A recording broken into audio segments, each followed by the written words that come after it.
Jumpa lagi di cerita dari balik jendela. Kali ini saya ingin bercerita tentang berapa sih besarnya gaji yang kita terima jika kita bekerja di negara asing, dan harus berapa lama kita bisa melakukan kontrak kerja di negara itu, atau ada batasan-batasannya. Tidak seindah mungkin, atau tidak se apa yang kita pikirkan. Mungkin juga bisa waktu singkat, mungkin juga bisa waktu yang cukup lama. Oleh karena itu, artikel yang saya kumpulkan ini berupa varian besarnya gaji yang dimulai dari yang terendah. Maksudnya adalah dikelompokkan, saya klasifikasikan bahwa gaji ini tertinggi sebetulnya, tapi kita mulai dari negara yang paling rendah. Contohnya seperti Austria. Austria itu memberi gaji pada pekerja asing dalam hitungan bulan ya. Dalam satu bulan itu sebanyak $1.128 US. Kemudian Belgia itu $2.222 US. Terus Swiss itu $2.836 US. Norwegia itu $3.600 US. Kemudian Australia itu $4.348 US. Kemudian Amerika itu $4.430 US. Dan Belanda $5.589 US. Tinggi juga ya Belanda ya. Kemudian Denmark ini 6.420 US. Ini sebetulnya ekuivalen ya, atau ini dari dolar negara itu, mata uang negara itu dikonversikan ke dalam dolar US. Kira-kira seperti ini hasilnya sebentar. Tapi ini juga bukan merupakan hasil yang tertinggi, dan juga tiap negara pasti punya ambang bawah ya, batas paling terendah dan batas tertinggi. Itu juga tergantung nanti dari skill kita ada di level mana, sehingga kita mendapatkan gaji yang sesuai. Dan dari negara-negara ini mereka juga ada yang menerapkan minimal tentang pajak dan asuransi. Mungkin kalau include gaji kita ini termasuk pajak dan asuransi, berarti gaji yang kita terima tidak sebesar apa yang digambarkan di sini. Atau mungkin ada aturan lain. Misalnya ini adalah gaji dasar dan kemudian ditambah lagi pengeluaran untuk pajak dan asuransi, sehingga gaji kita lebih besar dari yang ada di artikel ini. Bisa juga misalnya bertambah misalnya 20%. Nah, 20% itu adalah mencakup pajak dan asuransi. Atau juga ada fund lain atau tambahan lain yang bisa menambah ini. Itu tergantung dengan negaranya. Kalau pekerja asing itu diberi fasilitas apa aja selain gaji yang diatur oleh negara, merupakan gaji pokok dari apa yang kita terima sesuai dengan level kita. Kemudian setelah penerimaan gaji itu sebetulnya diatur di dalam regulasi International Labour Organisasi ya, yaitu sebuah badan di Perserikatan Bangsa-Bangsa, itu yang mengatur tentang aturan perburuhan. Nah, aturan perburuhan itu pernah dilakukan kesepakatan atau pernah dilakukan pemahaman tentang antara pekerja, pengusaha, dan organisasi, terutama organisasi pemerintah ya, pemerintah. Nah, pernah ada satu konvensi yaitu Konvensi Labor Administration Convention tahun 79. Itu kalau negara-negara yang meratifikasi di dalam konvensi itu sudah diharuskan untuk memastikan bahwa cara penyesuaian peraturan tentang ketenaga kerjaan itu disesuaikan dengan kondisi nasionalnya, sesuaikan dengan organisasinya, sesuai dengan operasi yang efektif di wilayahnya sendiri. Itu semuanya diatur di dalam suatu sistem administrasi ketenaga kerjaan. Dan fungsi tanggung jawabnya itu harus dilakukan koordinasi dengan secara baik ya, secara baik.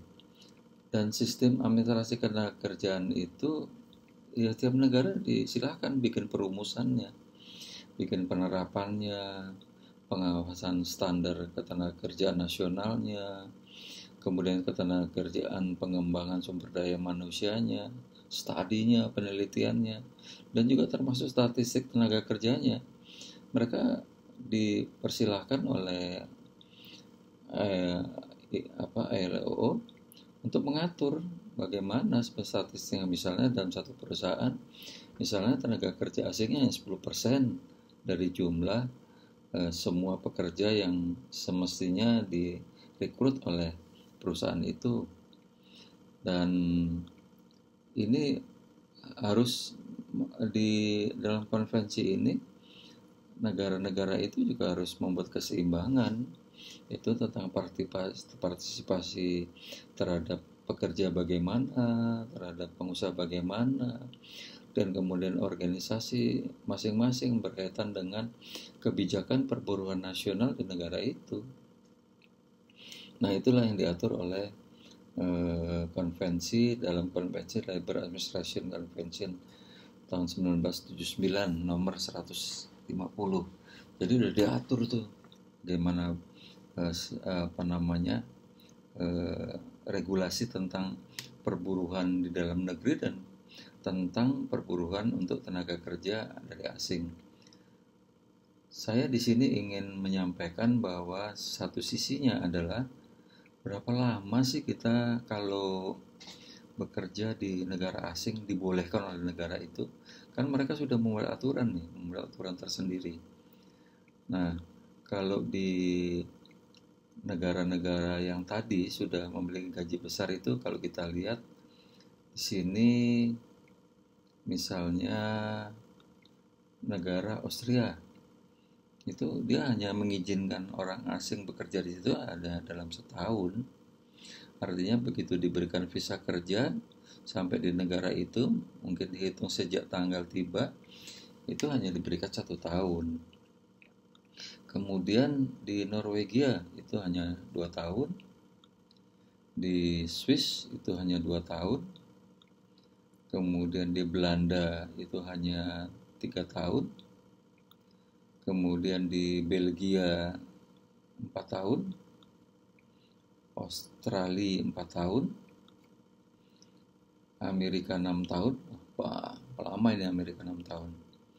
Dan Denmark kalau salah 1 sampai 2 tahun, karena referensinya berbagai macam jadi kurang jelas, tapi yang saya banyak terlihat itu adalah 1 tahun sampai dengan 3 tahun. Nah, terus bagaimana kalau kontrak kita kerja lebih dari 2 tahun? Tentunya negara itu sudah punya kebijakan mengenai aturannya. Apakah kita disuruh pulang dulu atau kita boleh memperpanjang dengan waktu yang ditentukan. Tapi itu tergantung dengan negara. Tapi ini adalah informasi standarnya seperti ini. Bahwa kalau kita kerja di negara-negara itu, kita akan memiliki waktu bisa tinggal dengan bekerja di tahun-tahun yang sudah saya sampaikan ini. Nah, kemudian bagaimana sih perbandingannya dengan aturan kebijakan ketenaga kerjaan di wilayah ASEAN, di lingkungan kita ya, lingkungan ASEAN? Kalau dilihat dari besarnya penghasilan atau besarnya upah kita bekerja di negara ASEAN tentu sangat jauh berbeda dengan negara-negara Eropa. Karena di negara ASEAN tentunya ada kesepakatan ya di forum ASEAN untuk seberapa sih yang upah atau gaji yang dibayarkan bagi tenaga kerja asing di negaranya masing-masing. Kita ambil contoh misalnya diawalin dengan di negara kita, di Indonesia, itu standar gaji yang ada di artikel itu dimulai dengan $308 US. Artinya mungkin sekitar 4 jutaan ya, itu terendah. Tapi kenyataannya ada juga gaji yang $1.500 US tergantung dengan skillnya ya, atau tergantung dengan jabatan yang dibutuhkan di dalam perusahaan itu. Coba kita lihat mulai dari negara Myanmar. Ternyata di negara Myanmar hanya $48 US tuh per bulan kalau ada tenaga kerja asing yang kerja di Myanmar. Kemudian Laos, ini juga hanya $110 US, lebih kecil dari Indonesia. Kemudian Kamboja tuh hanya 205 dolar US. Kemudian Filipina hanya 238 dolar US. Vietnam 383 dolar US. Nah, ini lebih tinggi dari kita. Ini minimumnya ya, minimum dari mereka. Kemudian Brunei Darussalam, ini tinggi juga, 596 dolar US. Kemudian Malaysia tinggi sekali, cukup tinggi dibandingkan dengan kita, 710 dolar US. Kemudian Thailand itu 745 dolar US, dan Singapura 880 dolar US. Ini adalah gambaran gaji yang diterima pada level terendah di negara kawasan ASEAN. Nah, tapi tentunya kawasan negara ASEAN juga mengikuti tadi ya, Konvensi Labor Administration Konvensi tahun 1978 nomor 150, terus mengikuti, dan tentunya aturan-aturan itu hanya mirip-mirip. Mungkin juga ada level tertingginya, mungkin bisa juga mendekati dari negara-negara Eropa tadi yang memberikan penghasilan cukup tinggi. Ini diatur juga di dalam kebijakan negara masing-masing ya. Kemudian berapa lama ASEAN kita bisa bekerja? Kalau dari aturan di Indonesia itu ada pekerjaan yang singkat 3 bulan dan juga ada pekerjaan yang sampai dengan 3 tahun. Hanya di dalam regulasi izin tinggal yang diterbitkan oleh imigrasi itu tidak diberikan sekaligus selama 3 tahun. Jadi diberikan paling lama 1 tahun, kemudian diperpanjang 1 tahun jika perusahaan masih membutuhkan, kemudian 3 tahun jika perusahaan masih membutuhkan juga. Dan setelah itu harus keluar dari wilayah Indonesia. Nah, ini regulasi ini yang diatur oleh Menteri Ketenagakerjaan. Jadi di negara kita hanya 3 tahun.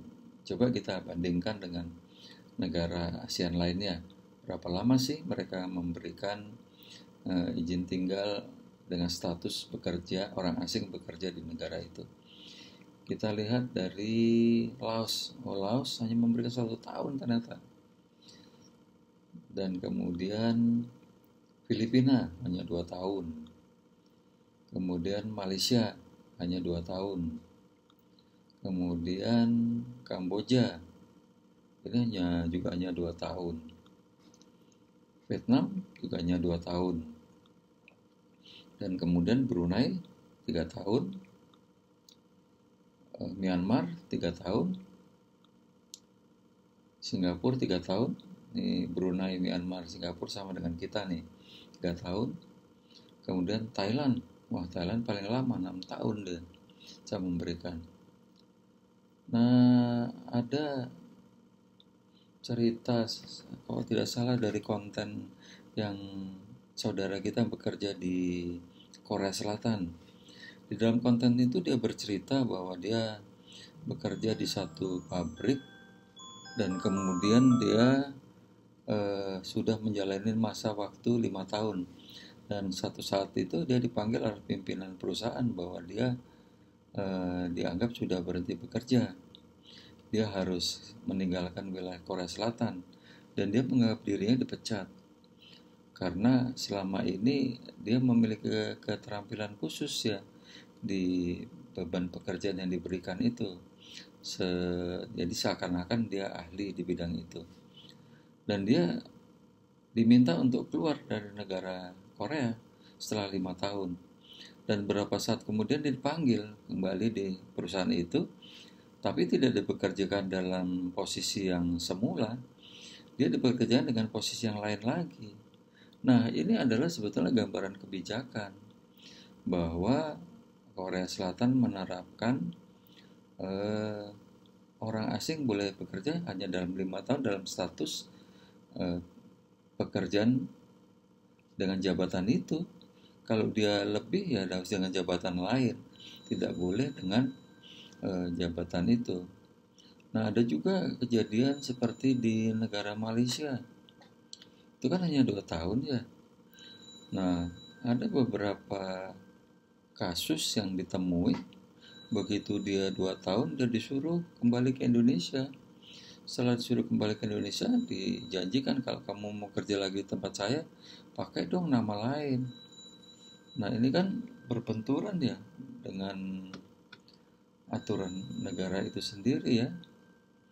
Berbenturan bahwa Malaysia hanya menggunakan 2 tahun dan dia ingin merekrut lagi, suruh bikin nama lain. Nah, akibatnya di instansi pemerintah kita ini yang menjadi kacau.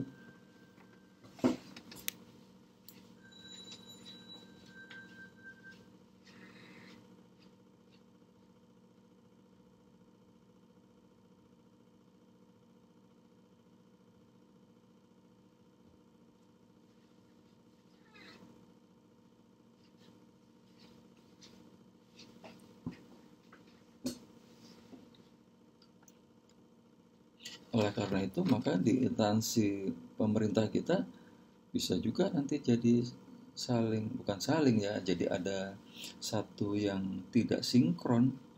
Contohnya misalnya dulu dia mengajukan paspor sebelum berangkat pertama kali ke Malaysia itu dia dengan nama Amir ya. Tentunya kalau paspor kan tidak bisa berdiri sendiri menurut nama Amir. Tentunya ada pendukungnya, yaitu dokumen pendukung, yaitu akte kelahiran. Pasti akte kelahiran tulis Amir lahir di suatu tempat dengan tanggal sekian-sekian. Nah, dia berangkat ke Malaysia, setelah 2 tahun dia kembali. Dia datang ke kantor imigrasi ingin merubah namanya menjadi Umar. Dan kelahirannya juga berubah menjadi lebih muda. Ini kan mengganggu kewenangan atau mengganggu kredibilitas dari instansi yang mengeluarkan dokumen. Contohnya seperti dari Amir mengganti Umar, kemudian tanggal lahirnya berubah. Emangnya orang bisa lahir berkali-kali ya?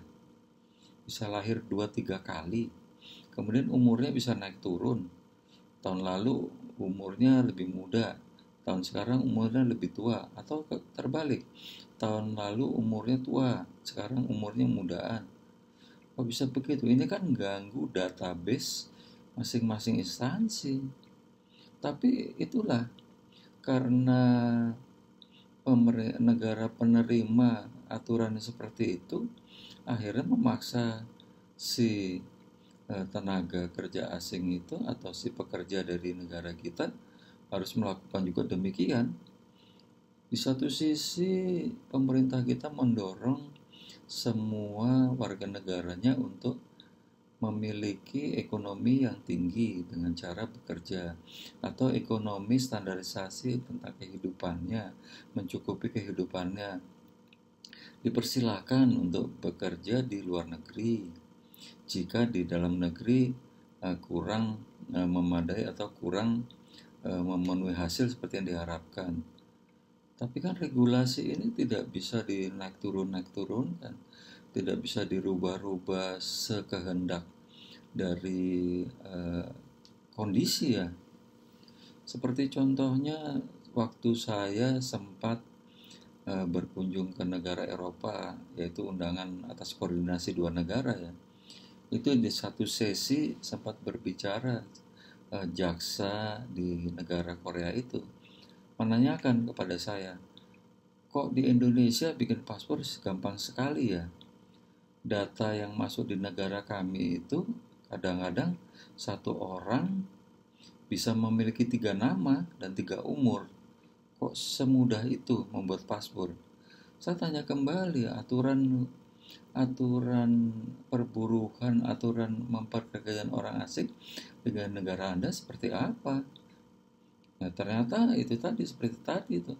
Jadi kalau sudah di waktu misalnya 5 tahun, kemudian 5 tahun itu dia masih ingin bekerja, silahkan merubah status, entah merubah nama, entah merubah akte lahir, entah merubah ini.